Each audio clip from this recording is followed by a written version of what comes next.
Malam itu, Mesir berada dalam keheningan yang dalam. Langit gelap membentang di atas istana kerajaan. Sementara benteng bersinar tenang, seakan menjadi saksi lahirnya sebuah takdir.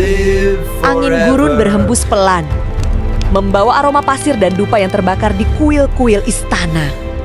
Jimezih kuno, kelahiran seorang anak raja, bukan sekadar peristiwa keluarga.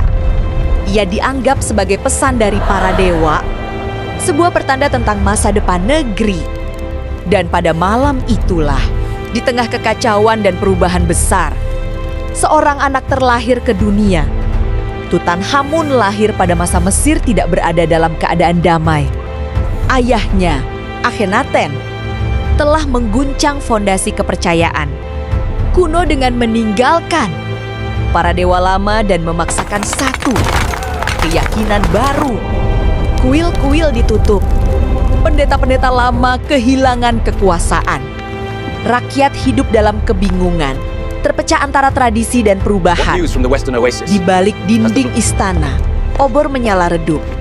Doa-doa kuno dilantunkan setengah berbisik. Para pendeta memandang langit, mencari tanda-tanda ilahi. Tidak ada perayaan besar, tidak ada sorak kegembiraan. Kelahiran ini datang dalam diam, seolah sejarah sengaja menutupinya dari sorotan. Bayi itu terlahir dengan tubuh yang rapuh. Tidak seperti harapan seorang calon raja, ia tampak lemah sejak awal. Namun darah kerajaan mengalir di nadinya. Jimata Mezih itu sudah cukup untuk menjadikannya penting, meski masa depannya belum dapat dipastikan.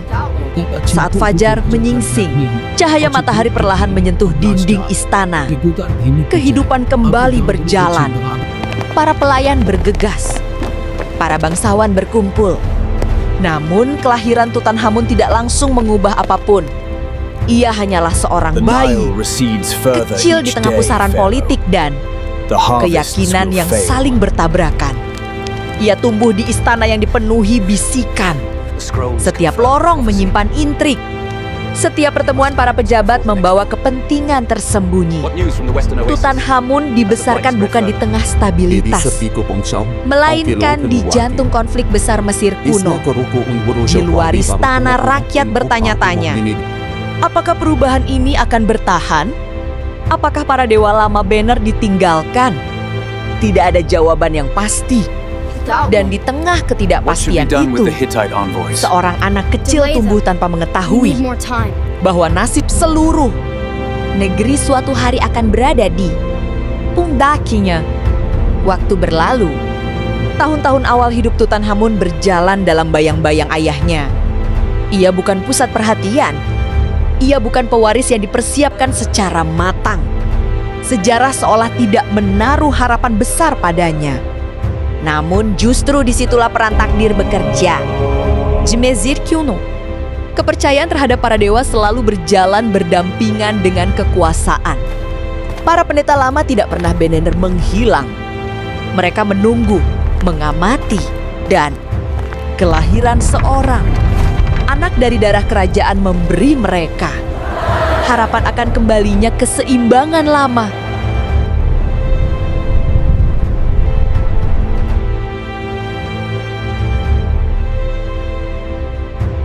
Tanpa disadari, Tutankhamun menjadi simbol diam, simbol kemungkinan, jembatan antara masa lalu yang ditinggalkan dan masa depan yang belum terbentuk. Saat ia masih kecil, Mesir belum tahu bahwa bayi rapuh ini kelak akan naik tahta. Belum tahu bahwa namanya akan diucapkan ribuan tahun kemudian. Belum tahu bahwa makamnya akan menjadi penemuan paling terkenal dalam sejarah arkeologi dunia. Semua itu masih jauh. Yang ada hanyalah seorang anak kecil, lahir di tengah malam gurun di negeri para dewa. Pada masa ketika sejarah sedang ragu menentukan arahnya sendiri. Karena terkadang, sejarah tidak dimulai dengan perang atau penaklukan.